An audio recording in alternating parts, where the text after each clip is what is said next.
be raising their daughters to be with the man or to be wives? Let me say this. You went to school in a predominantly white community. And I actually heard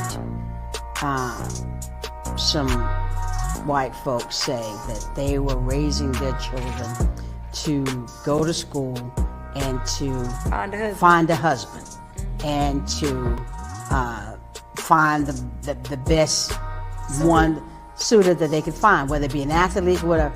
And I thought that was so up. I really did. I thought that was just so. But some people would say that's what's wrong with the black community. We aren't raising our children. I'm raising my children to be mates to each other. I have no problem with you being a mate, but I'm not raising you to go find a man in college so that you can get married and become his wife or his whatever. I'm raising you to be a very productive individual, to where you can compete in this world to be a successful person. Necessarily raising you to be somebody's wife, being successful. Now, I'm not saying being somebody's wife is not successful. I'm saying raising you to think that that's all life has to offer you is f***ed up. Corsicana, Texas. What's up, Dallas-Fort Worth? What's up, Houston, Texas? Welcome back to the show. We are the Brandon Coles Podcast. I am your show host. We are your show hosts. I go by the name of Mr. Know-It-All Reactions. Right next to me in the middle, we got our guy, Bougie, Weirdo, B-Dub. Give it up for B-Dub. Right next to B-Dub, we got our female. We got our number one person in the world, B-Love. Give it up for B-Love. Right up under B-Love, we got the first lady of the Brandon Coles Podcast. She go by the name of EQ, Educated Queen. Give it up. And right there on the side of Educated Queen, we got the man, the myth, the legend. He goes by the name of Gentleman Jamal. Give it up. So yes, we are the Brandon Coles Podcast. Here is where we have fire interviews. We have hot topics. We have burning questions. We have searing conversations, and we say what needs to be said right here on the show. So we do have a comment section on the Brandon Coles Podcast. If you want to be able to come on to the show, you want to put your questions onto the show, you can definitely put them in the comment section, and we will definitely read the comments on the show. And your name and everything will be attached to it, so we'll definitely get to it and we'll definitely read it. Now, if you want to come on to the show, we do have 2 streaming platforms available. We have the Facebook platform, and we also have the YouTube streaming platform available. So you just click into one of those, come on to the show. If you feel froggy, answer your question. You can give your shout outs. Or if you want to come on and say, hey, B-Love, by the time you show your face up on the screen there, you definitely say that. You can definitely say that. So yeah, and we'll definitely, answer your questions, and as long as you be respectful. Now, if you want to come at one of us, I tell you, we shoot from the hip, like I always say. So don't get mad if you can't handle the heat. Because if you can't handle the heat, then get on out the kitchen. It ain't for you, all right? So before we get started for this jam-packed show we got for you guys tonight, we're going to go ahead and give it to the panel on this beautiful Tuesday. Same time, same place. How are you guys doing on this beautiful Tuesday morning? It's a wet one here in DFW, North Texas, so it's been pretty wet out this way. So how you guys doing out there? Better than you. Better than me. Okay. All right. What that mean, gentleman Jamal? In your secluded area over there, you in a cave somewhere out there, and wherever you at. That's right. I'm hiding. The Fed's coming, so I gotta hide because of the shit y'all be saying on this show. Man, boy, don't be scared now. Come on back. Don't be scared. He is scared over there. Don't be scared. Yeah, them folks ain't looking for you. Huh? Yeah. The OAG office looking for you. Tell the truth, man. Hey, B-Dub, that was a nice intro, man. You be killing it with the intros, bro. Appreciate it. Yeah, I Yeah, thought that I man. came across that clip. Unfortunately, like I've seen it a couple of times, but you know how it is. Sometimes people want to claim stuff, so nobody's giving credit to the original video. So I couldn't find the original video, but I thought that was a pretty interesting clip, given today's topic. Right, right. Most definitely. Most definitely. Most definitely. Yep. B Love, how you doing over there, B Love? You look like you're comfortable over there now. I say, man, I worked hard today. Like my all I can tell y'all is my first name is Kunta. Like that is what I felt like today. Like today, yeah, today was today. So EQ, what's up with it? Tell us what you got going on over there. I'm good. Above my ground, it was a good day today. I didn't let those kids stress me out. And in the words of G-Man, I can't say it on there. F them kids, huh?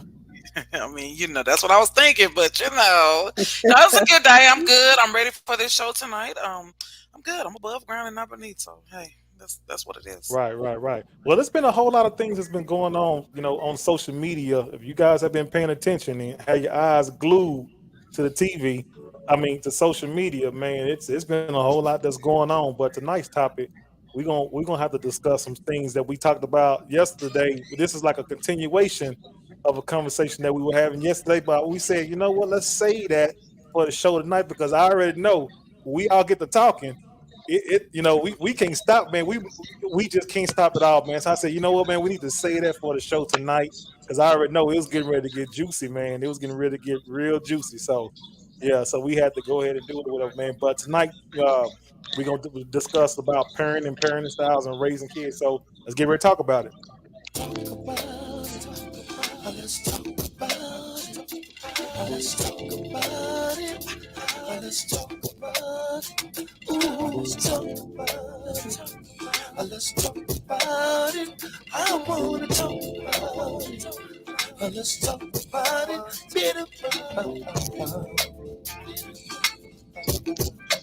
So you see the topic we having is how to be a parent and parenting styles. Also, what I didn't add into the show, we're talking about raising kids as well. We're living in the modern era now where people have different types of styles of raising kids now, and there isn't. You guys can help me with this, all right? There isn't a right and a wrong way of parenting style, whatever, because people parent totally different. But who are we to say, if someone, like, let's say for instance, you might believe in corporal punishment, putting that belt to a child and to get some correction out of that child or whatnot. But somebody else might say, hey, you are abusing that kid and you shouldn't do that to these kids at all, man. You should be able to talk with them, put them in timeout or whatever the case may be. How do you guys feel about when it comes to if there's a right and a wrong way to be able to discipline or parent your children? Is there a right and wrong way?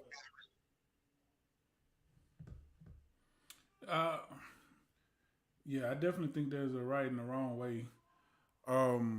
There's a right and a wrong way to love somebody. See, that's hard to say because, like you said, everybody got their own style, right? Correct. So it's hard to specifically label something right or wrong, but statistically, there are ways of parenting that have shown to yield better results overall as far as creating successful, functioning human adults. So I don't know. Right or wrong, that's subjective, but there are definitely ways that are better than others. I'll say like that. Like what kind of ways are better than others, B-Dub? What you mean like that? Like, so you don't, so let me ask you this. Do you believe in corporal punishment? So if necessary. Okay. Right? Because you believe you gotta know your child. So my mom, I always like to use myself as an example, but we were, particularly me and my younger brother. My older two siblings, different story. Me and my younger brother, we were more techie kids, more nerdy kids. So punishment didn't really work on us. But you take that Nintendo and she lock it in the trunk of her car for a few days and we can't get to it. then I'm heartbroken forever. You know what I mean? So you have to know what works for your kids. Sometimes you gotta put a hand to that behind. That's just what it is. But you gotta have a conversation too. My mom, we got whoopings. It's not like we never got whoopings. We definitely got them, especially from my grandma. And you want to talk about some trauma, having to go choose your own weapon to be used against you. We all been through that. She sent you to go get a switch off the tree, but it was always a conversation with it too, though, as to why and what's going on and why this is happening and what the repercussions is. So that was always an understanding. So that being said, do as I say, not as I do, I think would be a good example of non-effective parenting. I don't think it works. I think it worked to a degree back in the day with maybe our parents and their parents or something, but I think that's been played out for a long time, and people still use that do as I say, not as I do type of parenting, and I think that's highly ineffective. Yeah. But who are we to sit there and try to, if someone believes in corporal punishment, if someone believes that putting a belt to a kid's behind is their method of parenting, all right, that's their way of taking care of their business with knowing their kid or whatnot. But who are we to say, oh, you shouldn't whoop your kid, you shouldn't do X, Y, Z because I don't do that. A lot of folks are real bad about trying to the way they parent or the way they think. They try to put that off on other people a whole lot. You know what I mean?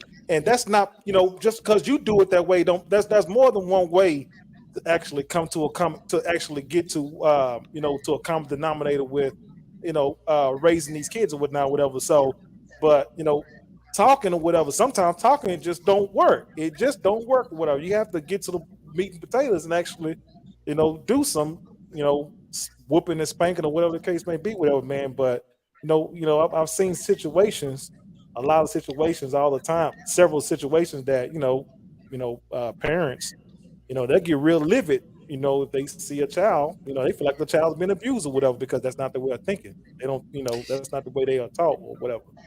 Go ahead, EQ.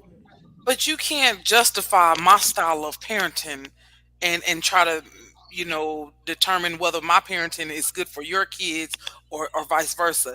I mean, because I'm going to raise my child, to the best of my ability, with morals, values, principles, standards, spiritual beliefs, whatever. I mean, I'm trying to be not her friend, but a role model to her and trying to steer her in the right direction. Does corporal punishment change behavior? No, it does not. There's no data to prove that it does. There's no, kids are going to make mistakes. They're going to do stuff. They're going to act out. They're going to throw tantrums. That's just the nature of being a kid. But it's all about how we relate to them. How do we have relationships with our children? What, how we talk to them? Because see, verbal abuse is just as worse as physical abuse. So what works for me at my address may not work for you at your address. You have to do what you feel is right as a parent. And whatever works for you, hey, go with it. Don't worry about what nobody else said, because at the end of the day, those are your children. Man, I wish we'd have had I will say my style of parenting is totally different. But hey, I have to do what works for me. And as a result, thankfully, I don't have issues from my kid that I gave my mom. And do I have to beat her and all that? No, I don't. I really don't. Sometimes it's just a conversation that we have. Well, it's a difference. It's a difference between beating and actually whipping them. You know what I mean? Like whipping them and like discipline or whatever. Beating, there's just you're just being, that's like you using a whole lot of amount of force that's unnecessary force on the kid. Right. So I'm not talking about beating them, but I'm talking about spanking them, whooping them to where you get your point across. And you're doing it out of love, though. Not doing it out of anger or hatred or whatnot. You see what I'm saying? Sure. What do you think about that, EQ? I got you. I mean, I agree. You discipline your children out of love. Just what's in our comment, like Chastity said. Yeah, you discipline them with love, but and make sure they understand why they are being disciplined for their actions, you know. And I don't see nothing wrong with that. And I'm not telling nobody. Let me just give my disclaimer. I'm not telling nobody to beat their kids. But Yes, hey, you. shut up. Shut that butt up. No, I'm just playing. But you know, hey, you like I said, you got to do what works for you. Whatever method of discipline works and is effective, you know, hey, go for it. Sometimes that discipline can be taking away electronics or having a conversation or punishing your kids, whatever. I mean, you have to set the standard for discipline in your address. Right. Because it depends on the nature of the misbehavior with your children. Yeah, but even just a regular whooping can become abuse when it becomes obsessive. Right, I'm gonna hurt some people's Yeah. feelings right now and piss some people off because a lot of parents are lazy as hell. They might not be necessarily beating their children in the sense of overly hitting them or whatever, but just the fact that they constantly whooping them for every little thing and never having no conversations. Like that's just their default to just whatever you do, they just gonna whoop you. Gonna grab the belt. Whatever you do, grab the belt. Oh, you don't listen to them, grab the belt. Whatever, and not having no conversations with their kids. Because think about it is, you hit me with a belt, it's gonna hurt for about a good 2 minutes, and then it's gonna go away. And as soon as that you're pain gonna think go about away, you're gonna think anything about you said whatever to me you've go done. away. You're gonna think about that. Huh? I said you're gonna think of when you get hit with a belt or whatever. Yeah, it's gonna last about 2 or 3 minutes, but you're gonna think about what you did that you ain't gonna do that again. Not when it becomes obsessive though, because now that's just the norm. Because I already know whatever I do, you're gonna whoop me, whatever. I'm gonna sit there, I'm gonna take it, and a couple of minutes it's gonna wear off, and then I'm gonna go back to doing whatever. Like Yeah, I you have understand to that. use it. You have to use it sparingly, because if you whoop your child all the time, then it Right. becomes non-effective. I agree. think that's where it becomes non-effective. Like I if agree. you use a good mix of, like I said, you got to know your child. You got to know how to get through to them. Right, and but- use but- a mix of different things. Right, but B-Dub, like, but you know, when if you are being excessive with it, whatever, you're taking away or whooping them out of love. You're just doing it out of different type of emotion. You know, you're not doing it out of love. You're doing they it out of lazy, anger. sorry. You're doing it out of stuff like that or whatever. So, but when you're whooping them, when you're disciplining out of love, it's not an excessive, discipline or whatever. You're just disciplining them so they can stop the behavior that they've done. I can say don't get this. me wrong. Like I said, I'm not anti whooping ass. I'm very much pro whooping ass, but I think it needs to be distributed in a way that it can be effective. But like if that's your only form of discipline, doing it out of love or whatever, if that's your only form of discipline, at a certain point, it's gonna become non-effective. Like that, And that's I- just like real quick. I'm gonna say this. I'm gonna let you go, be love. Go That's just ahead, like when you're your fine. mama tell you, wait till your daddy get home. Now you thinking about it, cause daddy don't normally get, daddy the calm one. He the one. Mama gonna fuss at you all day long, but when daddy get involved, it's serious. So that's why mama don't always involve daddy. So when she say I'm gonna tell you daddy, now it's real. It's the same thing with whoopings. If you do it sporadically, mix it in with a bunch of other different things, yeah, it could be effective. But if that's your only form of punishment, anytime they do something wrong, is to correct them with a whooping, eventually it's gonna become non-effective because they already know what's coming, and it's whatever. Right. Go ahead, B-Love. I totally agree with you on that, B-Dub, because one thing I know for sure, too much of one thing is bad, can be bad. I mean, it's just period, point blank. And if your only form of discipline is to whoop a child, then it's gonna be expected. But one thing that I can say that a lot of parents don't look at, and that's why we, even in our generation, that's why we have in the generations before us and before us, that's why a lot of people are like they are in the world today, because emotional pain hurts worse than physical pain. If I'm steady getting my ass whooped every time I do something, and it could be because one thing that you have to understand, like you whooping your kid every time they come home on red. Well, that teacher is a human too. You don't know if she had a bad day. Her husband could be whooping her, and just because you're giving her a tad bit of a hard time today and she doesn't feel like dealing with you, oh, you're on red. And so since you usually get in trouble at school anyway, mama ain't listening to you. All she know is you got on red, you're gonna get your ass whooped when you get home. And a lot of things that go wrong with a lot of parents is they don't let their children have a voice. Because before I rarely ever had to whoop my kids, but I always let my kids speak because I always let them know we can talk about anything. You could tell me that what you can tell me that you don't like what I say to you, what I do to you, how I treat you. I don't care what you tell me as long as you're not disrespectful. Now, when you become disrespectful, that's when we got a problem. You're going to have to talk to me out of respect because that's how I'm going to speak with you. When I talk to my kids, even when they were little bitty, I would say, yes, sir. Or, no, ma'am, just out of habit, to get them in a habit, to let them know those are manners, conversations that you keep up with, not just me, but with everybody. But I always let my kids have a voice. And if I ever had to discipline them as in a form of a whooping, I always let them know you're going to get your ass whooped, period, point blank. It might not be right now because I'm mad, because I'm not going to whoop you while I'm mad. And then after the fact, I want you to tell me why you got your ass.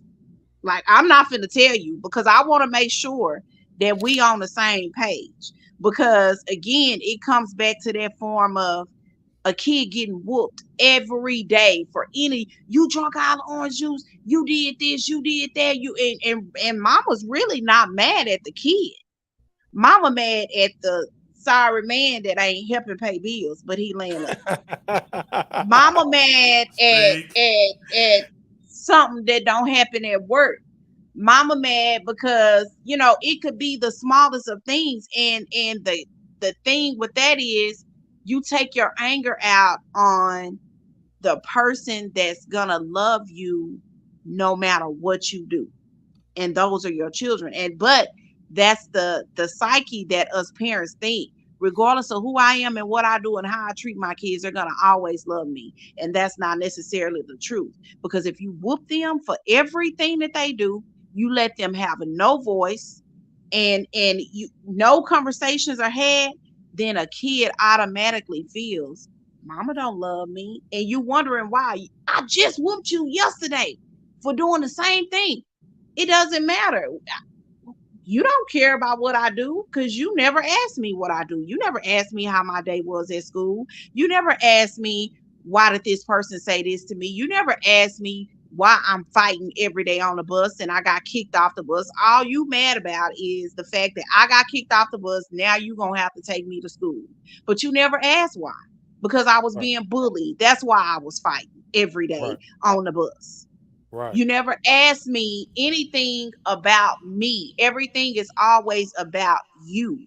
And you have to realize that as a parent, sit down and talk to your kids and get an understanding of why you're even having to go to that level of discipline where you have to whoop them. You should be able to your communication with your children should be enough. Verbal communication should be enough. And again, you might have to mix it up every now and then, because again, every kid is different. Because I see mine and I'm like, okay, I don't have to do, but my grandson, I can tell it's that a different form of discipline gonna have to come on, because seven something serious. He's serious now, but people just have to understand every style is different. But talk to your kids and figure out what it is. It could be anything, and you don't know. You just popping off, and you ready to be that unconscious monster that you don't feel like you being. And then another thing too. Yeah. So first of all, real quick, anybody that's watching this right now would be a good time to go ahead and share this link and get some other people involved, because it's finna get interesting. So I got two things. First, let me share. Hold on, let me share. This right here. What Chastity said, you have to have your absolutes of what you whoop your child for. So again, with my mama, it was fighting siblings. Like that's really the only time that it was an automatic. Siblings fighting, that's an automatic belt coming out. Yeah. And or if you did something like it had to be that. big for the belt to come out. Most of the time we got either punishments or just conversations. Or sometimes the best punishment is just letting the effects of whatever they did play out. Mm-hmm. You keep picking at this kid next door, knowing this kid better than you, bigger than you, he can kick your butt, but you keep picking at him. Sometimes the best punishment is just let it keep happening. Yeah. And let that kid whoop your butt. Then you sit down and have a conversation. This is why I told you to leave that kid alone. You know? But in regards to what B Love was saying, you made some excellent points. But let's be real and be honest. Are we talking about 2-parent households? Or are we talking about single-parent households? Because a lot of times when you see parents who are highly frustrated like that quick to react like what you're talking about, it's because they are overstressed. They do have a lot going on because they're doing everything by themselves. Mother or father, this is for everybody. But I mean, if we've been honest, we know there's because of the court system, it's not women's fault. Let me say this. This is not. I'm not about to go attack women or single mothers, nothing like that, because it's not the single mothers. It's the court system. The court system is set up to make y'all single mothers. So now you trying to hold down daddy duties and mama duties and take care of business. It's no wonder that a lot of these mothers are overly stressed and a lot of them react exactly the way you're talking about. Everything's a whooping. I ain't got time to talk about it. I ain't got time to be trying to investigate, figure out who did this. If the teacher did that, you got on red in school, whooping. The lady next door said you broke her window, whooping. It don't matter what happened, who did it. It might not even been you, but you was with the kid that did it, you getting a whooping too. So we have to look at that aspect of it too and have that conversation as well, because I think a lot of parents, single, 2-parent, whatever, period, co-parent, a lot of parents need more training and more therapy to and understand you know what? these things that you're talking about so they can handle these situations better. I could, you know what? I say I can't agree with you more. And a lot of parents need this. This is what needs to be put on every bulletin at work, every email, whatever, every T-shirt. What it is not your kid's fault. It is not your kid's fault. They didn't ask to be here. It's not your kid's fault that your baby mama is sorry and now you got to take care of the kids. It's not your kid's fault that vice versa, your baby daddy ain't helping. It's not your kid's fault that your mother-in-law doesn't like you. It's not your kid's fault that somebody took your parking spot at HEB. It's not their fault. Quit using these children as a punching bag. And then the first time they do something that's out of what you feel is out of your little gray area, you ready to beat them. Like, come on now. At some point it has to stop. And then you wonder why your children don't like you when they get older. You wonder why your children leave and never come back. It is not because and the thing is that's wrong with a lot of parents. And it doesn't matter, black, white, Hispanic, purple, green, orange, it don't matter. You thinking that you done the right thing. I did what was best for my child. He was gonna be going down the wrong path, hanging with these people. He was doing this, he was stealing, he was lying. So I whooped him every chance I got because I'm trying to keep him on the right path. No, you're not keeping him on the right path. You keeping him away from you. You keeping her away from you. And the thing is, you think you were doing the right thing, but you damaged that child. And one thing that parents won't do to make it right is apologize. Even though your children are grown, tell them you are sorry. You didn't know that was affecting them like that. The damage is done. It's done. It's over with. But these children can't move on. They can't have a healthy adult lives. They can't perform to a certain standard like they have been because the very person that was supposed to love them. And even though your mother loves you, that you don't feel like that as a kid, because all I did, every time I did something wrong or right, I got my ass whooped for it. And that's not fair. I don't understand why my mama whooped me all the time. I don't understand why my daddy was so mean to me all the time. Like, that's all I got. Like, it's at the end of the day, it's not your kid's fault. They Well, didn't what ask to about be here. well, what about this scenario? Okay, what about the parents? Let's say for instance, mom and dad, they separated, gone through a divorce. Maybe mom feels some kind of way about father and she pits the kids against the father, or vice versa. The father might have control and custody of the kids, and he pit the kids against the mother because they have some type of ill feeling towards each other. Maybe things didn't go right. Somebody cheated, they moved on, something transpired. But the kid is in the middle of all this, and the parents are using the kids as pawns to emotionally control and to emotionally, disconnect that kid from the other spouse, whatever, because they felt some kind of way. How do you I guys tell feel you about that? this. Because I've seen scenarios with that situation as well. I tell you this. In my opinion, from what I've seen, and I've been up close with that, I've never done that because, baby, listen, if your daddy want to go, let him go. But one thing about me, I need a break. So I ain't going to be, if he want to leave, let him leave. But I tell you what, when that time come for him to, look, come get your child, I'm not mad. I'm not mad at all. So I wasn't one of those type parents.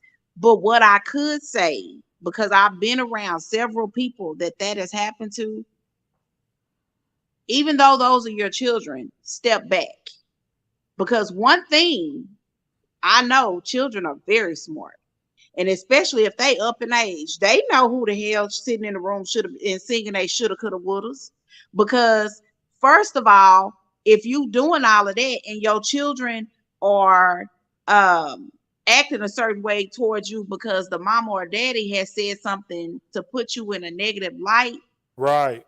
your kids are already in your business and don't need to be. So mama or Right. daddy is out of line because you don't have Right. no business knowing why me and your mama is going through a divorce and you only 10. That ain't Right. your business. Facts. Right. Because That is because be not your love, because be business. love. Because when you involve a kid in grown folks' business, see, the kids mentally, they're not mature enough to understand or to be able to know exactly what's happening in a grown folk situation like that. They're not understanding that at all. And usually Yeah. the person who is spewing that poison to that particular child, now that child is being more favored towards the person that's doing the spewing. Yeah. And at the end of the day, when they go ahead, EQ, like you got something to say there. Go ahead. You're You mute. on You're mute. muted. You're mute. You on mute.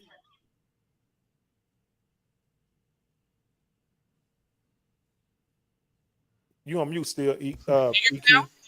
We can hear There you you. go. Yeah. Okay, so that's what disrespect is taught. Because when you teach kids to play sides, you're teaching them disrespect. If you teach that kid not to have respect for the mom or for the dad, see, a lot of times people wonder why these kids so disrespectful. Disrespect starts at home. I don't care what nobody say. It does. Because if you sit there and allow these kids to play y'all between, no. I'm with you, Brandy. Hey, I'll tell you from my own personal experience. My daughter's dad has not been there for her at all. And am I mad at him? No. Do I hate him? No. Do I teach her to love and respect him? Yeah, you're going to. That was a choice I made. It's not her, like you say, it's not her fault. But guess what? Yeah. We're gonna love you. Hey, we ain't gonna take no excuses. We're not gonna let that stop us from doing anything we need to do. You're gonna go to college. You're gonna do whatever you want to do. We're not gonna play those games. Right. Yeah. Right. Because Because you what ain't the doing nothing but parent has setting to them up. understand. Go ahead, Yeah, D-Lo. what the parent has to understand is those little bitty tiny children have to become big adults. So Right. what is the story gonna be when that other parent, because of you, we all want to know that. Like, I'm fully grown. I'm 42 years old, and I still have questions about my daddy being in and out. He's here now more than what he's ever been. And I can't even say, oh, you here now. I don't need you. I don't need you now. No, I still need my daddy. At That's 42 right. years old, I still need my daddy. And even with those questions being unanswered, I still find comfort because he's around, But at that age, it wasn't my business to know why my mom and my daddy were fighting. It wasn't, Right. I'm not going to say it wasn't so much of, it wasn't fair for me to know why he wasn't around. I felt like I should have known that. But again, I'm Right. still a kid. But back to what I was saying about the parent. You sit back and you wait, because those little bitty children have to become big adults, and they gonna have questions. And it's a thing where, okay, well, mom and daddy, I'm gonna sit both of y'all down because somebody lying. Pretty Right. much. Right. You know what I'm saying? Like, you said this, but my daddy just showed me paperwork where he paid, his child support was paid in full when I Right. turned 18. But you said my daddy never did nothing for me. Right. So what does that mean? What? Man.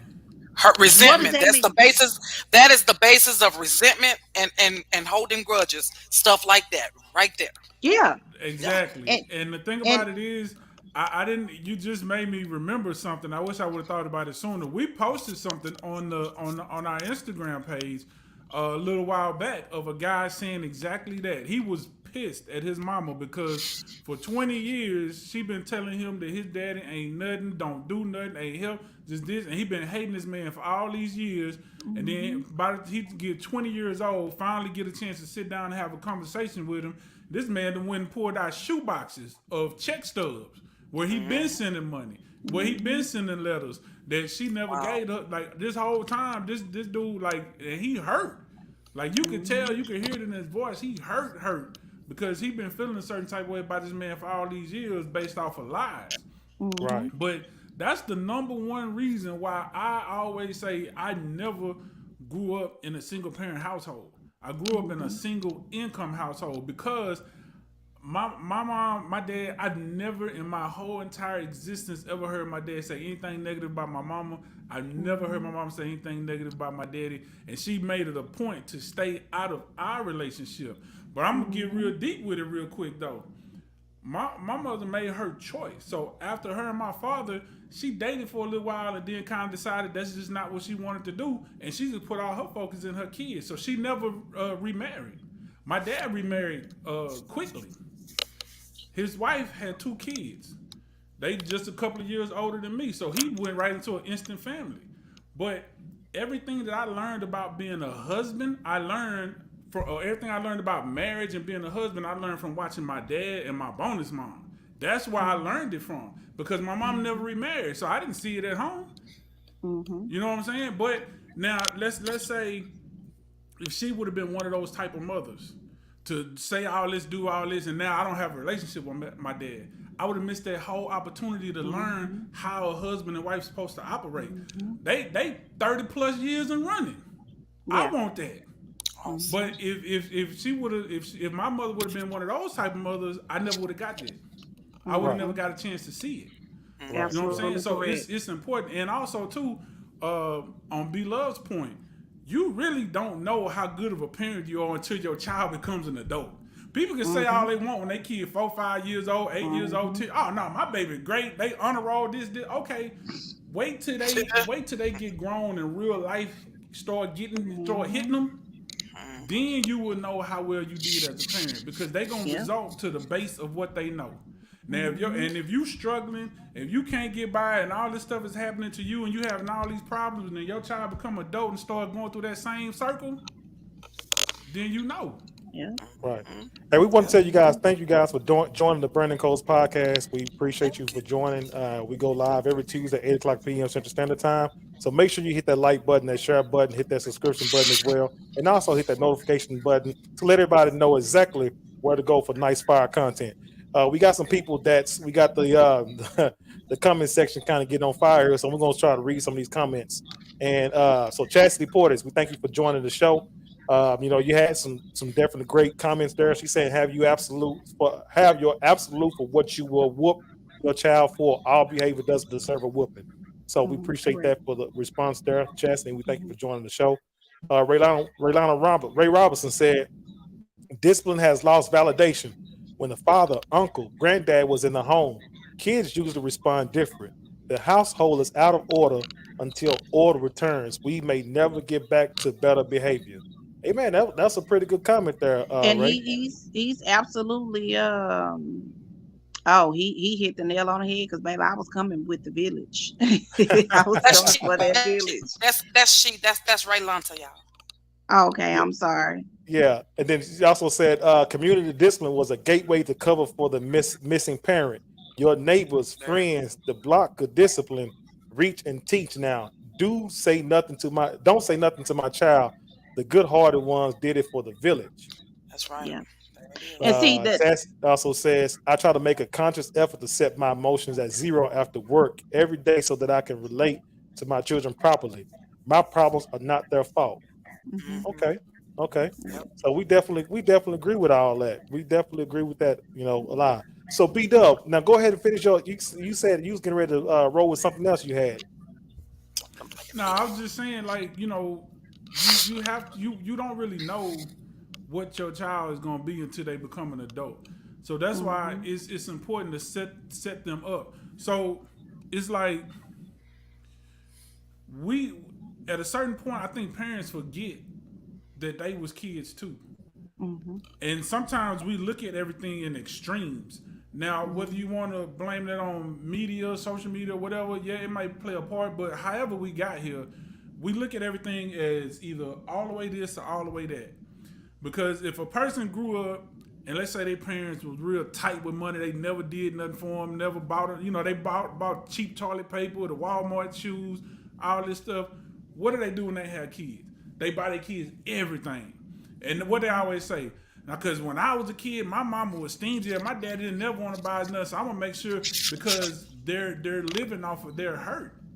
But at the same time, and maybe it was their parents, maybe their parents didn't give them a good enough understanding of why they were spending the money the way they were spending it. But either way, now you doing the complete opposite. And that's not good either, because now you giving this child a sense of entitlement. And it's easy when they a toddler and baby Jordans cost $25, $30. It's easy to buy them 5-6 pair at a time. But wait till they become a teenager and now they $250. Now you talking about you ain't got the money for it, but you done already set this standard because you done already tied their value to materials. Because you look at my baby, look at my baby, look at my son, man, look at my boy, my boy fresh, you know what I'm saying? So now they feel like that's their value. So now what happens when they get older and you can't afford to maintain that? Now they got to start figuring stuff out because they don't know what to do. So now they lost in the world, and a lot of times, what they gonna do? I got to get it some kind of way because this is my validation. I'm not cool if I don't have this. I'm not valuable if I don't have. I'm not worthy, and my mama can't get it for me no more. My daddy can't get it for me no more. I got to figure out a way to go get it. Yeah. Hey, let's move this conversation over to what Ray was talking about. She was talking about the community discipline, and we're talking about village. Man, the village, the terminology, a village is moved over to something totally different now. How can you sit up there and talk about village when we talk about right now? You don't even know the neighbor that's on the side of you, and you don't want to get to know them. You see what I'm saying? You don't want to get to know the neighbor that's on the side of you on your block and so on and so forth or whatever. You see what I'm saying?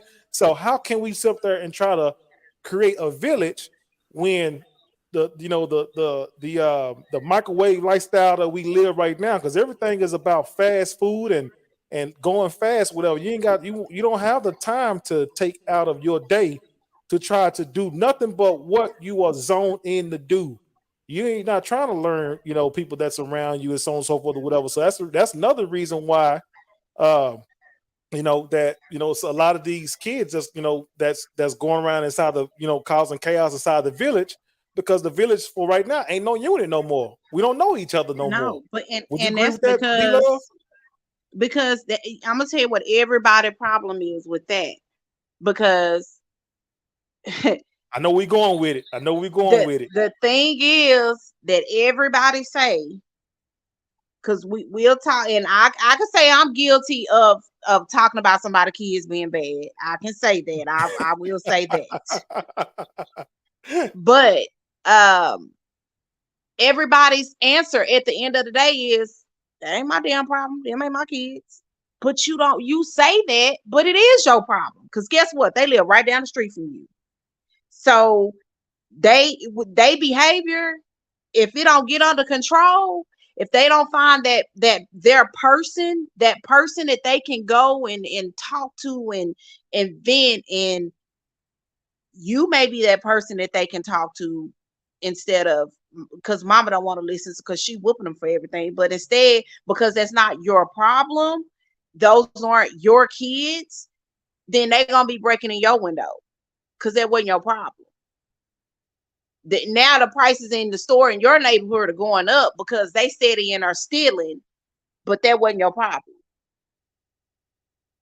Now everybody moving out of the neighborhood, the depreciation of your town don't went down because that wasn't your problem. Yes, ma'am. Yes, sir. That's your problem. It's more than your problem. Because the mama's problem becomes our problem as a whole, as a community. It becomes our problem, whether we want it to be or not. Even though it's in their house, it doesn't hurt to be nice to children. You can, as an adult, you can look at a kid and automatically know, dang, I can relate to that kid in some type of way. It doesn't hurt to say, hey, how you doing? My house was the house that all the kids came to. My daughter, I know almost all of her classmates. My son, I know all of the kids that graduated before him, to a year or two before him, and a year or two after them. So, and I always still keep in contact with all of those children. They will go around other parents and they will do things, smoke weed, do whatever. They know when they come to my house, they can't do that. Every kid still calls me Miss Anderson or Miss Brandy, because that's the way I treat them. I keep them in a kid's place, but they know if they ever need me for anything, even if it's just a talk, Miss B, I don't understand this, I don't understand that. Can you help me with this? Do you know somebody that know how to do this? I want to go to this school. Can you try to help me get in? Can you do this? Can you do that? You always try to find some way to help, even if it's something small. Just say, hey, baby, how you doing today? You'll be able to tell from their answer if it's okay.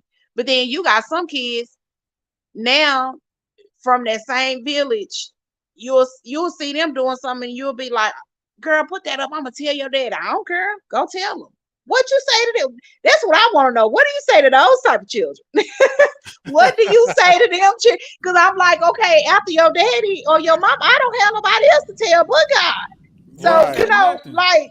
right. How do you answer to that? Like, how do you say that? This is how you answer. See, this is where we come back full circle to the beginning of the conversation, because people underestimate how important this part of your hand is. That's when you smooth walk up to them and chop them right in their neck and just walk off. Don't say nothing to them. People underestimate the power of a nice throat chop. Yeah, you're right. And then it's like that's you have one of those times when it would be validated. Just like we're gonna go into we're gonna talk about the village a little bit more. I'm gonna go a little bit deeper, because this is one thing that irritates me. I'm like the guy in the office. This makes my ass itch so bad. When it's football season and you have these children that go to this school, they in practice every day. In the summer, they doing 2 days. They going to school early. They leaving school late. They keeping their grades the way that they need to be. They're doing everything in their power, and not just football, any sport really, but mainly football for Corsicana. They do all of this to be head of the class, to make sure that their team is the way they feel like it should be. And because they don't have a winning season, you have grown men Come on here, talk about that it. will take to social media Talk and about just degrade these Talk children about like they are complete that's it. They sorry. They did really? How do you and I've never played football before in my life. But if I'm a kid and I'm going out and I'm doing everything I know how to do to the best of my ability, because I can only go so far because I'm not the coach. I'm just the kid. And then keep in mind, these kids these days don't have the same skin that we had when we was growing up and then our parents had. So you gotta kind of keep that in mind too when you on here and you talking about these kids' efforts. And you sit and then you wonder why. Okay, well, they quit the football team. Now they out selling drugs. Right. Well, you part of the village. You're part of the problem, sir. Because for the simple fact, you sit here and you dogged his efforts all season long. So what else did you expect? A stellar student? Right. And then keep in mind that every kid doesn't have a parent at home to say, that's okay, don't worry about them. That's right. Right. They don't have that. They don't have a parent to say, child, get out for there. They didn't even graduate high school anyway. Why they on here talking about your football stats? Right. They don't have no parents to come back, with no clap back like that. And the thing about it is they missing opportunities. Because a lot of times those people that you explaining, that you talking about, them the ones that shoulda, coulda, wouldas, that messed up their opportunity.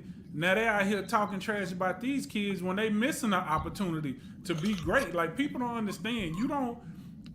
Sometimes your greatness might be making other people great. Sometimes it's not intended for you to be the great one.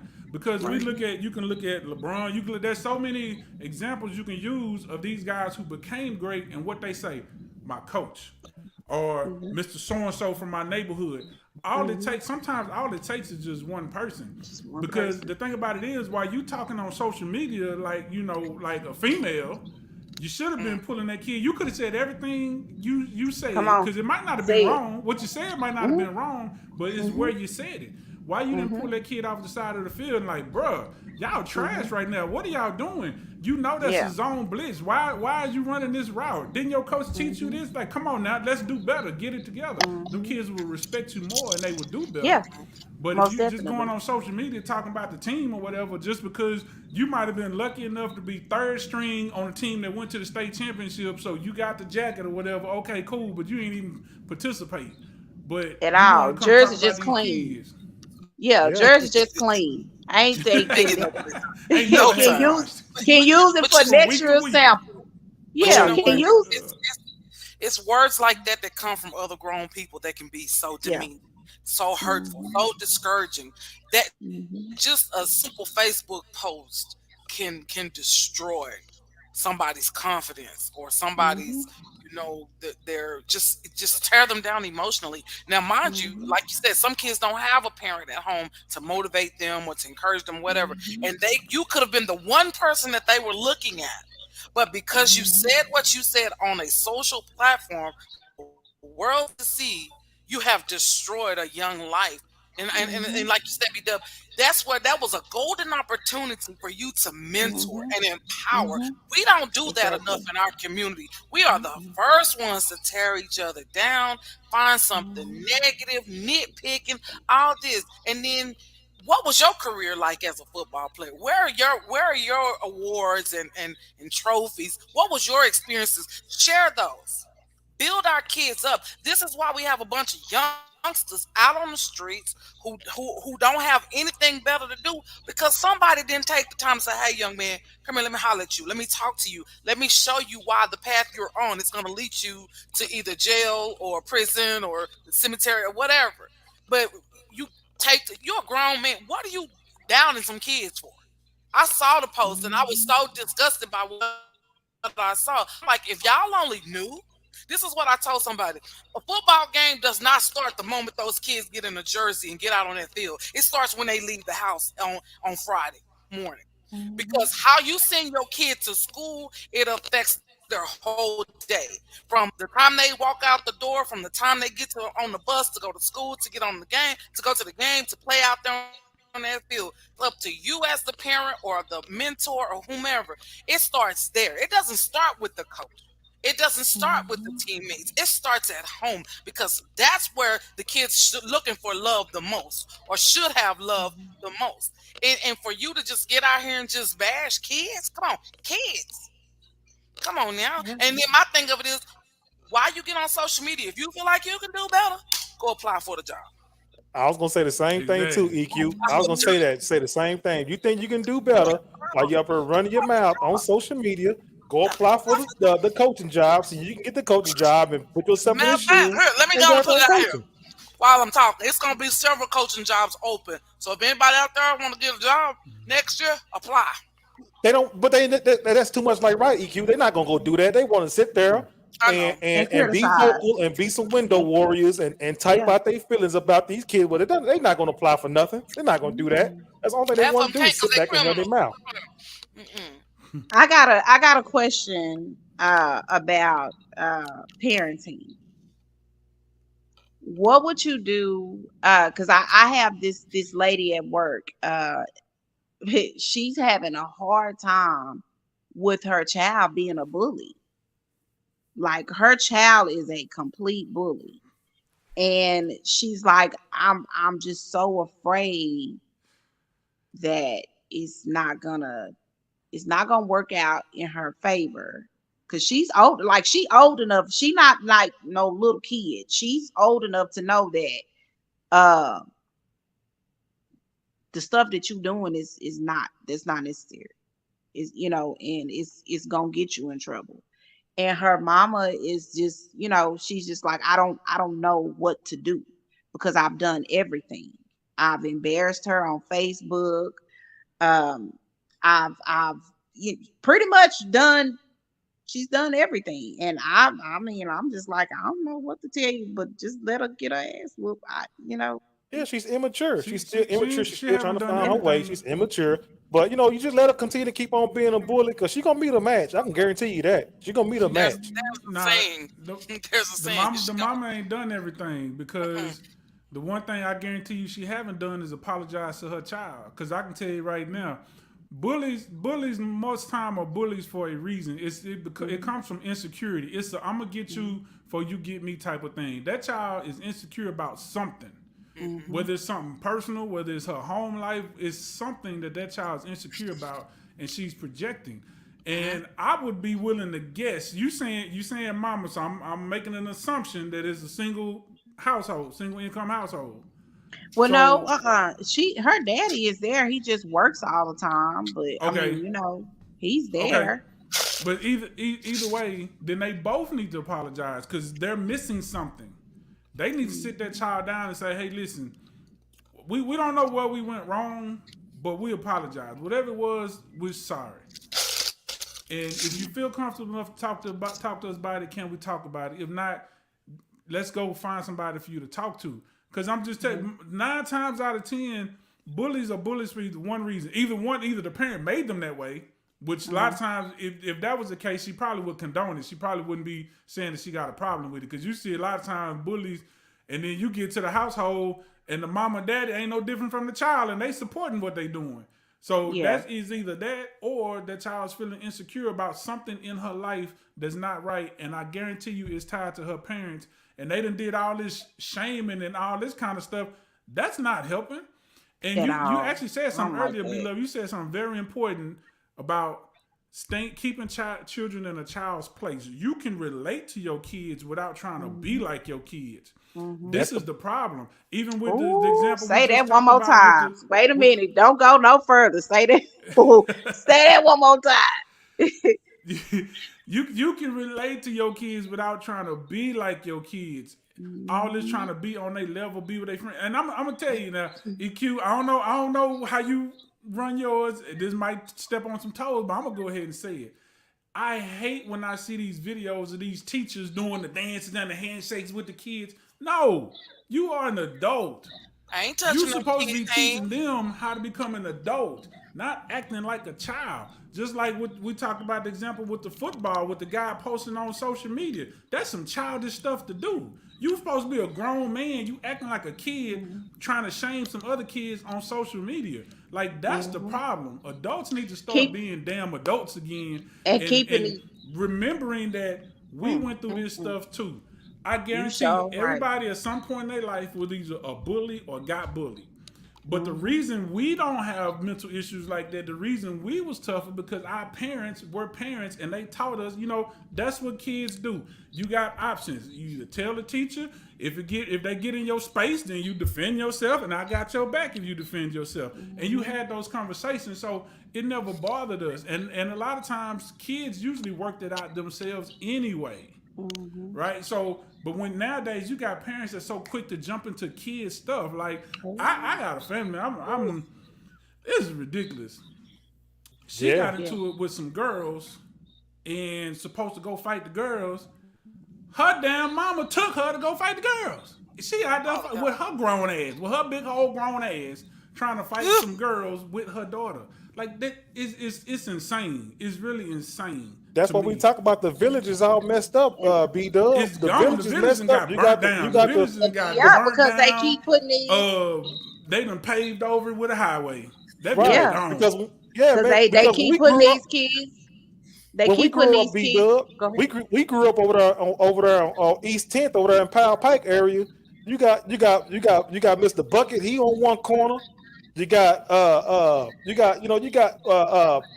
Queen Bee Barbecue, where you got the what's name them over there. So See, we the had village was had older different. back then, though.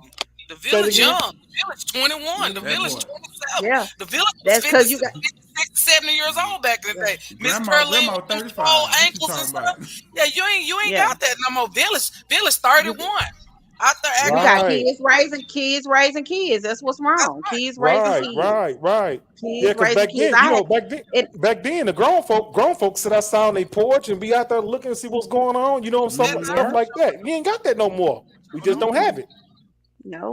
And that's why you got your neighborhoods all being terrorized. Well, because we don't have the support from the community, the people that's in the village no more. We got everybody out here trying to be, glam malls and all these cute names. Instead of being a grandma, you call yourself a grandma and cool granddad and Funkle and stuff. That's the stupid stuff. You see what I'm saying?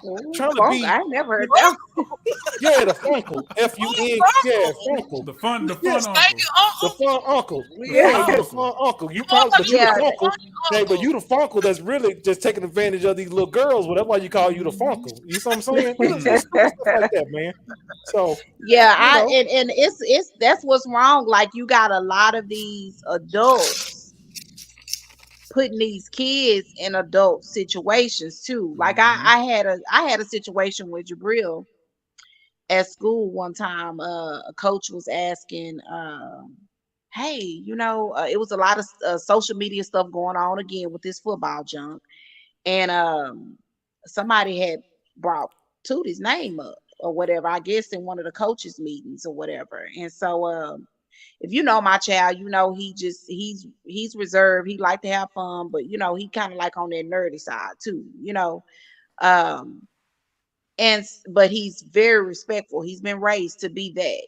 And so he came home one day and I heard him talking to one of his friends and he said, yeah, coach asked me, what's going on with your daddy? What? And so when he got off the phone, I said, Jabril, come here. I said, what coach asked you what was going on?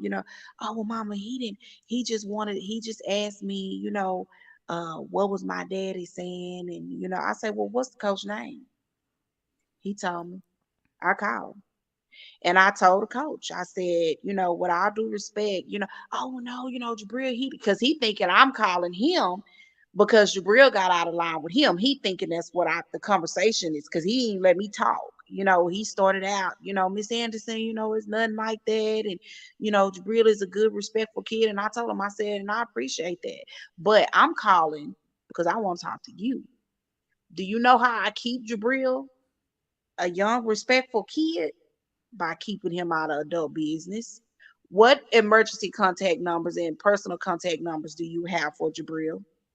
That means you got his daddy number. Because when we fill these papers out, his daddy was the first primary contact. If you needed to know anything about what his daddy said, you should have called his daddy. You don't ask him. You keep him out of grown folks' business. Because last time I checked, you were an adult and his daddy is damn sure grown. Right. And so therefore, to keep Jabril, because see, had the tables been flipped and you asked Jabril something about his daddy and he was one of those kids that don't be asking me shit, then he become a disrespectful kid.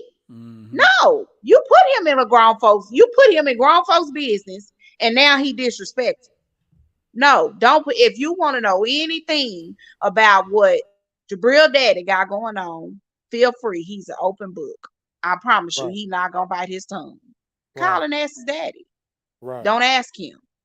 Now, if you want to know anything about Jabril and what he got going on, please reach out, because we do, you know, he might not. I feel like he come to talk to us about pretty much everything he got going on, but he may need a different outlet. So I want you to be that vessel, you know, that he could possibly go to, but don't ask him nothing about an adult. Don't do that, because that takes him to you taking him out a whole nother category and putting him somewhere he don't even need to be at all. Right. All. And that's what's wrong with a lot of these grown people. You put these kids in grown-up situations, and then all of a sudden, when they start being disrespectful, they cussing around you, they smoking around you, they doing everything around you. Oh, well, they kids, but you wasn't treating them like they was kids. You remember a couple of months ago, I put a post out there on social media. I said this. I said, how do you guys feel like it's disrespectful, or how do you guys, or is it uncomfortable for you to be able to go out and hang out at a club with your child, or or drink with your child and all that or whatever? I put that post out a couple of months ago, and the feedback from it was, I was really surprised, but I'll say the least, because I said I don't believe in, I'm not finna smoke no weed with my kid. I'm not finna drink. For one, I don't drink or smoke anyway. But if I was to do that, I feel like I'm not finna drink or smoke with my child. I'm not finna go clubbing with my kid. That's just not what I do. And I just think that, you have to draw the line, especially when you become, when you talk about, parent and child. I just don't think that it was cool for me to do that, So I want you guys' opinion about it. How would you guys feel about that particular question? You know what? I can't do it. This is kind of a tricky one. I just can't do it. Jabril came to me with that, and I was so scared, because I'm like, is this boy finna try to tell me he's smoking weed? Because he was like, Mama, if I was smoking weed, would you rather for me to smoke at home, or would you rather for me to be out with my friends and smoke? And he was like, it's no gray area, Mama. You don't have no other choice. Like, those is either A or B. Like, those are your only answers, A or B. My answer was A, smoke at home. Because if you out doing, self ain't gonna tell on self. I'm sorry. It's just not gonna happen unless you just very, very weak. But I can say this. I'm not finna party with my kids. I'm not finna smoke with my kids. I'm not finna drink with my kids. But I will say this. This is how I've always talked to my kids, because you have to deal with these kids on a level that they're on now. And if you already know, you tell your kid not to do something, what are they going to do? Exactly what you tell them not to do. So what I do, I kind of used a little bit of reverse psychology, and I told them, if you're going to do this, then these are the consequences. So I suggest you do this. Or if you're going to do this, because when I had that talk with the about the birds and the bees, and we went, that talk was long because we went into police brutality. If you get pulled over, we get, things that you can get pulled over for, especially when I started letting my kids drive. Hey, if you in a car with somebody and they got weed, guess what? Most likely everybody going to jail.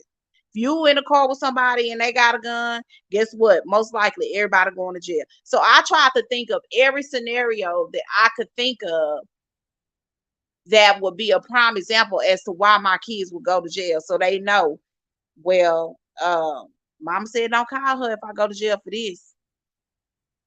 Don't call me, because you know better. So if you get caught in a car with somebody that smoked weed or had weed on them, don't call my phone. Don't call me. You better call somebody else. EQ, Shame how you feel about that? Shame Smoking, on you. you as have a your kids mother. smoking and You drinking supposed with to you. always be there for your child, no matter I'm what. gonna be there. You supposed I'm to gonna help be your there. child, no matter what. I'm gonna be there. But guess what? Don't call my phone. I give you a ride home in my drug-free car. Yeah. But other than that, I don't know how you gonna get out. Because guess what? While you in jail, I still gotta pay rent. I still gotta pay lights, and so you gonna have to find somebody else to pay that bond. Because I got other bills I got to pay, especially if I already don't told you that that's what you could go to jail for. And I know that everybody makes mistakes, and I'm aware of all of that, but I'm not. Thank you right there, Ray Lunton, Miss Robinson. I'm not finna buy no weed, no ma'am, no sir. I don't purchase drugs because I don't even smoke. But even if I did, I'm not finna buy weed. And if I did do drugs, I'm not finna share my weed with you, sir. No, I don't share my Crown Royal Apple. I don't share that. You can have a lemonade I'll mix it with, but I don't share that. So these are things that I don't know how everybody else do, but when it comes to my kids, I let them have their choice, especially now they grown. But I let them know what come along with that too. Baby, you can drink, you can smoke, you can do whatever it is you feel like you need to do. But just know those are things that grown people do. So with that comes grown people responsibility. So if you ain't ready for grown people responsibility, I advise you to stay in that lane over there. Amen. Right. Because you can't, because I can't take care of two grown people responsibility. I just can't. Right. And if you got and if you start smoking weed with your friends and you ain't got no job, Craig, I don't feel comfortable with giving you $10 without a job, honey. So that means you can't support your habit. I don't support people habits. Right. So if you gonna start smoking weed, you need to make sure that your friends gonna be able to supply you all the time. EQ, how you feel about that? Smoking weed with your kid and drinking. I'm not gonna do it. I'm not gonna smoke it. I'm not gonna smoke weed at my house. If I don't do it at my address, what makes you think it's okay for you to do it? When you want to start doing those things, you need your own address. That's just how I see it. My mom never did it with me, and I'm not gonna do it with my kid. I'm not saying she's not gonna ever try it. Hey, like I told her, there are certain things grown their own address. So when you get too grown for me to parent you, go get your own place. I'm not gonna go to the club with my child. I don't care if it's a birthday, wedding, what. I'm just not gonna do it. I don't ever want to lose that respect factor. I don't ever want to give her the upper hand, her to think that we're on the same level. I'm always mom. I'm always gonna be your mother. And I don't want your friends to get too common with me either. To think, oh girl, your mama cool. I'm not your friend's home girl. And I always tell my daughter, I'm your mother. I'm not your friend. I'm not your home girl. I'm the mother. I have to set that boundary as a parent. And I think sometimes we get too common with our kids trying to be cool. I ain't never got to prove a point to be cool to none of my daughter, her friends, and nobody else. Because I know my role. And I'm gonna always stay in my position as a mother. Because once I step down, then she lose respect for me. Then there are certain arguments and fights I lose already because I crossed that boundary. So that's just me. Now, hey, if she got to that point, I would much rather her smoke it at home than be out there in the street. She get busted, go to jail. Because I'm like, I'm going to get you out of jail. My mama made it clear to us, and she made my brothers believe her. Hey, they went to jail. She say, hey, you going to sit that ticket out or whatever you did. You going to sit it down. Because why? I tried to warn you before you went. And there's some precautions you need to take. There's some advice you need to listen to. You may not listen to everything I tell you, but when it comes to breaking the law and stuff like that, and then you got to think about your criminal record, that those things are going to prevent you from doing stuff that you want to do in life. So I have to give you these lessons now to try to prevent you from doing these things later on. Okay, and you might think it's cool to smoke weed, drink with your friends, but what are your friends doing? If that's all they got going on in life, they have nothing going on. Right. Oh no, I'm not gonna. I mean, B-Dub, how'd you feel about that, my guy? Oh, it's all good. he be giving Come on that to the baby some house, little light bit up, that ball. roll up, light up. Take you a big puff, and as soon as they, God, Right in the throat. You gonna give somebody that karate chop. You gonna go give somebody that karate chop. Where that baby at? Put that baby to bed before you karate chop him. he ain't big enough for a chop yet, so he get the Yeah, finger. don't chop little man. Yeah. Don't Get throw the A little little finger. thump, a little thump in the throat. Yeah, I feel you. I feel Man, you. If you want, they say- you want to smoke weed, move to Colorado. It's legal there. Okay. Connecticut. It's We legal in also Connecticut too. we have to define adult too, because you know the government don't tell you when you're an adult. You're an adult when I've raised you enough and I put enough in you that I feel confident that you will make the right decisions. And if you don't make the right decisions, you are competent enough and capable enough to handle your bad decisions. We don't always get it right every time. Right. And most parents would be hypocrites if they told their kid, "Oh, because most of us probably did it or tried it or whatever." You know, just like like I sip on a little something, so I'm gonna tell my son, "Nah, you can't drink when I sip." No, but I gotta explain to him the order of when you are able to do that. It's not that you can't do it, but you have to be in a certain position to be able to do it. You have to reach a certain level of mental maturity to be able to handle it. You know, and we got guidelines, we got rules, because mama said college is not up for debate. I'm not a big college person. I think, if you got your life figured out and you know what you want to do, I don't think college is necessary, but mama said it's necessary. Okay, so it's necessary. So after you graduate college, do what you want to do. After we hit certain maturity markers where we feel confident enough, because the thing about it is, once you leave this house, it's no longer my job to protect you. Now my job is to guide you. It's to be there to help you. Long as you're under my roof, it's my job to protect you. Once you leave my roof, it's not my job to protect you anymore. Now I'm just here as an advisory. I can only help you after the fact. So if you don't listen to me and do what I'm advising you to do, and you go make a decision that I had already told you was a bad decision, I can't protect you from that no more. I can't help you with that no more. All I can do is advise you what your next steps could be to try to make the best out of whatever your bad decision was. Well, you can help them, but it's your choice. I can choose to participate to help you out, or I can choose not to. Fair enough. It's I'm a choice. not gonna help you. Right? Yeah, but I mean, the choice that I can make, and when you say I have a choice to help you, yeah, I can lead you in a direction to where the right attorney, or what I feel like the right attorney may be, but I'm not helping you fund that. Right. I'm not obligated to do that. I'm not obligated based to do on that. your actions.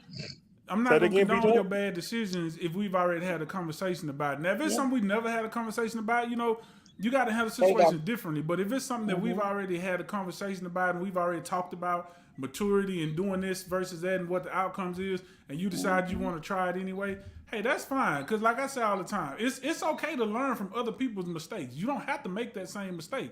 But if that's what you choose to do, that's on you. Yeah, I love it. I love being the respected guy who walking on the street and see the kids out there smoking. They putting all that shit up, putting it up. Yeah. They holding their breath in. Don't want to blow the weed out. I love it. Put all that stuff away when I come around. That's right. That's because your face be turning green and blue. All up. Huh? That's because you're gonna take it and smoke it all up, Debo. Shoot. Man, I step on all that stuff, whatever, man. I love every minute of it too. I love being that guy. Man, put it up. Miss Sims coming around. Put that up. That's right. Put the another thing I want to ask y'all about as far as parenting too is privacy. What's that? I don't comprehend. Yeah. Privacy. What does that mean? A lot of these parents can. It's like the needle in the haystack. Give me some more of those. It's like the key to a lost treasure. Those phones will tell you a lot Yes, ma'am. Oh yeah. about what your kid got going on. Yes. Right. Oh yeah. But I've heard some people, they're like, I'm not going to date. That's their business. I do. Now, if you ain't no kid, ain't no such thing as no privacy in my household. If you got that phone, in my household, I'm paying the bill and everything on it. That's my phone too. You ain't no privacy with that. I want to know what's going on, who you texting, who called. I want to know everything. Ain't no privacy. And not so even then, like y'all know when we were younger, and of course I know I'm going back, and I keep saying we got to stay in with how this world is rocking today. But how we knew what was going on and who was at everybody's house, you see 1,000 bikes in front of the yard, or you might see 10 pair of shoes in front of the door because granny don't want you walking wear them in, shoes in the house. Yeah, and you can't wear those shoes. So if everybody's shoes over one person's house on the porch, that's where you know everybody is. But like you have these kids now, when they come to your house, they don't get out. They sit in the car. And so everybody is huddled up in this one car. Why are y'all sitting in a car like that? Yep. Why do y'all, and then you have some kids that have company, and when they company come, they close the door to their room. Right. Yep. Like what in the hell is what is going on to where you feel like I gotta close the door? And I'm gonna tell you, my kids I told my kids this when they got grown, especially Jasmine. When because keep in mind, I told you all the kids came to my house. So when she had her homegirls would come to the house or whatever, it would be certain times I would allow them to close the door. And it may be 5 or 6 of them over there. And I told her, I said, the only time I would allow you to close the door is when somebody new came over there. And the reason why, because girls gossip. So baby, I knew all the scoop. Because I let you close that door. Sometimes I come and close the door. Because I'm finna sit and I'm finna hear everything I need to hear from your door. And then that determines if that little girl is welcome at my house again. Because if I heard the only reason why you coming over here is because you told your mama you was finna be here. And believe me, I have heard this come out of my house before. Out of that room that the door was closed in. I told my mama I was coming over here, but I'm really finna go with such and such because I already done told him I'm giving him head tonight. Not on my watch, you not. Sorry, sir. I just ruined your night. Open like the Terminator. But yeah, and now it's not gonna get kicked over because I'm gonna let you think you finna be up all night. And guess who's sitting in the living room eating popcorn, watching Kings of Comedy? Me. Where you think you going? You ain't leaving my house. Yeah. And your mama guess who don't? But I was just about to say, better yet, invite mama over. Girl, you want to come watch this movie with me? No, because I'm not going to ruin mama night because I don't know if mama really needed that break. See, that's where that village pop in. I'm going to let mama still have a break, but when mama come pick you up tomorrow, we'll talk to mama. Because I want to know. I want to know what is. Them words I don't. To me. It's just two of us in my house. We don't do privacy. Matter of fact, you can't. Yeah. She can close the door when she getting dressed, or like if we have people here. But when it's just the two of us here, no. And my daughter has to get off her phone at a certain time. Put that phone in the living room on a charger. You don't need no phone by your bed all night long. Right. Yeah. Right. And it's even these phones have just taken over. Like you can't. if we trying to sit somewhere and eat, even going out to a restaurant, I just happen to look up and everybody had their face in the phone. And y'all, I can't even sit here in front. I was guilty of that. Yeah. I just so happened to look up and everybody was on the phone. Right. And I'm like, why did we? So we takes a just while. literally just came to eat. Like Yep. we're not here to hold a conversation. We're just here to eat.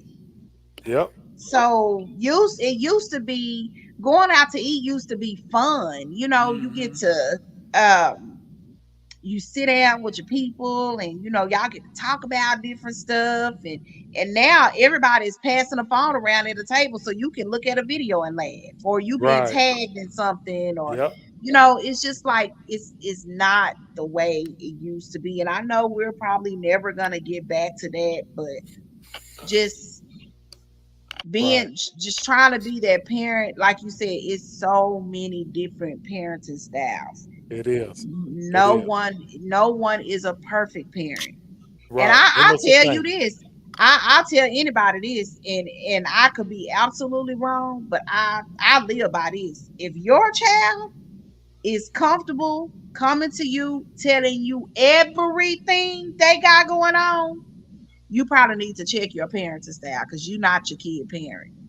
You their friend.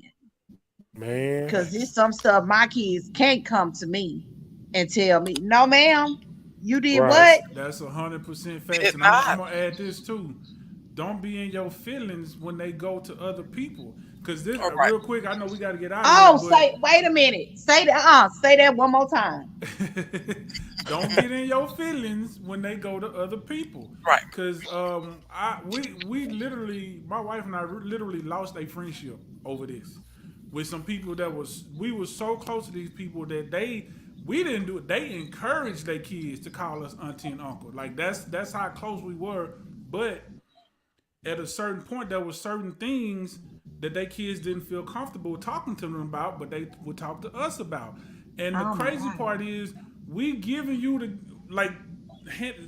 giving you the alley hoop, like, hey, this one right here was talking about such and such, such and such, so you might want to try to figure out a way to start that conversation, giving you the ammo so that you could be a better parent and have the conversation. But instead, you running back to the child. Oh, why you couldn't come? You couldn't come and tell me this, or you gonna go tell Uncle so and so, and you couldn't come. Now they looking at us. So at a certain point, we had to apologize. Like, look, you know what? Whatever y'all say, it stays here. Because the thing about it is, there's gonna come a point where it's gonna be something serious. We talking about like stuff that's serious to a kid, but not really serious. But sometimes something gonna happen that's gonna be real serious, and if we continue to break their trust, then they gonna stop coming to us, and then they ain't gonna have nobody to go to. So we have to make decisions. That's the like, modern you know what? day village. We just gonna sit on it and just until something big happens, and then we will tell the parents. But at the same time, every single time, we always encourage them to talk to your parents. Talk to your parents. Give them a chance. Like, well, not because my dad, he be such and such. Yeah, I know how your dad can be sometimes, but you might want to just give him an opportunity. Just if you need some help trying to figure out how to bring up the conversation, I can help you bring up the conversation. But like I say, at a certain point, we ended up that friendship just went sideways because the oldest one, they felt like they wanted to live a different type of lifestyle, and she felt like she couldn't talk to her parents about it, and she came to us. And the crazy part is, she followed our advice. She was like, okay, I want to tell them, but I need some help telling them. So we figured out how we was gonna tell them, but it's still they didn't even appreciate that. They just looking at it from the fact that y'all knew first. We didn't know, y'all knew, we just didn't know. missed up their blessing. So what that was really was the embarrassed, because what it had to be in was, I'm mad because you told them and you didn't even give me an opportunity to cover it up. But the crazy thing is, we dropped hints, because like if anytime a conversation would come up pertaining to that subject, and really both parents, but particularly the dad, like he would kind of go in, and I would be like, Yeah, but you got to sometimes whatever. But you just be fair, whatever such, and then just try to change the subject because I know that your child sitting here looking at you like, damn, he feel this kind of way. How am I supposed to tell him? You know what I'm saying? So even though I know that once they found out, it was gonna be a different story. I know they weren't gonna treat him no different. But it's just it was hard for her to even make that first step in the first place. So it's crazy because people will put themselves in a position to where their child don't want to confide in them, but then get mad if they confide in somebody else. Like Not you knowing said, that that's they're a not gonna blessing. tell you everything. I pray, I hope and pray that my child has somebody, preferably a aunt or uncle, but anybody. I don't care if it's a neighbor, whoever, that. Anything that they can't tell me, they have some adult that they feel comfortable talking to about. Right. And hopefully that adult will come and talk to us about it so that we can know how to navigate it without breaking the trust of them. But still at least have the information so we can know and we can try to better help our child. But people get in their feelings. They want to be their child everything. Like, I'm not supposed to be the only one. And then, like you said, try to be their friend and stuff like that. Like, that doesn't work. Your child's not going to come to you for everything. It's just the way kids are. And sometimes it don't even be a particular reason. It's just because I just don't want to tell my parents. Right. Yeah. But maybe there's somebody else, an aunt, uncle, cousin, older cousin, a neighbor, somebody that you can confide in. And if that person come to you, like, you should appreciate that. Instead of getting in your feelings about it. Well, we're gonna go ahead and get ready to close this one up tonight, you fellas, and we appreciate because y'all done everybody kept me up past my bedtime. Oh Lord, I don't win people. I ain't coming to y'all church if y'all be preachers. No, I'm just right, playing. boy.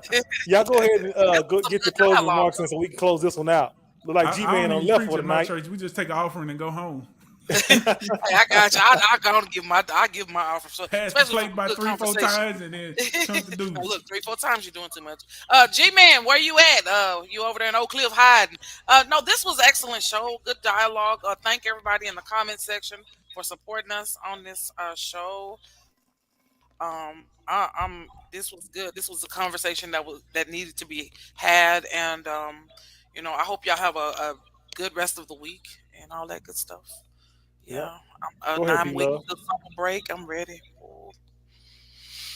B-Love?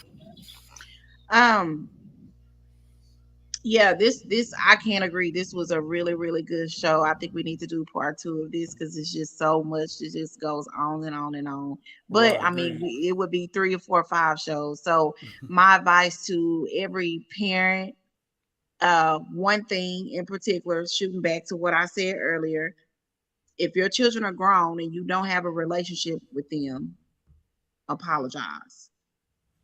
Even though if you don't know why, find that time to apologize. Life is too short. Find the time to apologize. For parents that have been parents, that are about to become parents, is no such thing as a perfect parent. We've said it several times throughout this show. Everybody parenting is different. And I leave everybody with this. You will never reach your destination if you stop and throw stones at every dog that barks. Let your business be your business. And don't worry about it. You reach the goal that helps your household be successful as far as what you feel like your parenting should be. All those other stones, oh, you shouldn't let your child do this, that, and the other.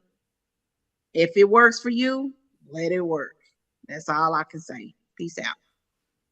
This is the Brandon Coles giving you the bag moment.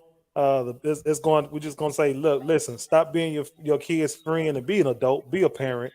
Stop being their best friend because you definitely don't need to be doing all that. All right. So now that you got the bag, what you gonna do with it? I am gonna go by the name Mr. No High Reactions. We got Bougie Weirdo, B-Love, First Lady Educated Queen, and Gentleman Jamal. We say thank you guys and stay tuned in for next Tuesday's show of the Brandon Coles Podcast right here on YouTube, 8 o'clock p.m. Central Standard Time. We say thank you, we love you, and we will see you guys episode number 45. Let's get it. Wow.